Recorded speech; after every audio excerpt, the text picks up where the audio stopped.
Salam sejahtera. Terima kasih atas kesudian anda singgah di channel saya. Jika anda seorang penggemar sukan bola sepak tanah air, bantu saya tekan subscribe kerana setiap subscribe anda itu sangat berharga. Terima kasih sahabat baik. Kelab gergasi Eropah, Manchester United tewas kepada ASEAN All-Stars dalam aksi Maybank Challenge Cup 2025.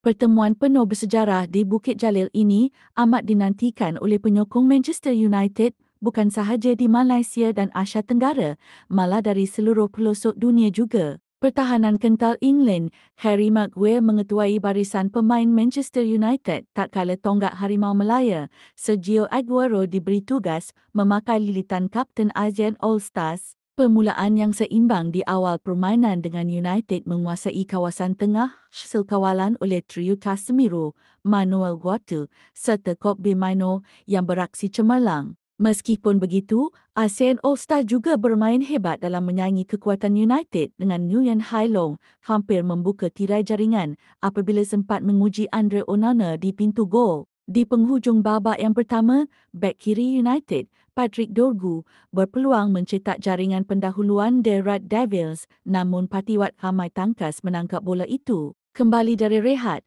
kemasukan Bruno Fernandes ternyata membawa impak yang positif kepada jentera tengah dan serangan Manchester United dengan beberapa percubaan. Pada minit ke-71, pemain kebangsaan Myanmar, Nguyen membuka tirai jaringan buat ASEAN All-Stars apabila tenang menyudahkan lorongan cantik untuk mengatasi Tom Hitan. Pertemuan di Stadium Nasional Bukit Jalil berakhir dengan keputusan 1-0 memihak ASEAN All-Stars. Dengan ini, ASEAN All-Stars muncul sebagai juara Maybank Challenge Cup edisi 2025 manakala Manchester United terus kempunan meraih trofi.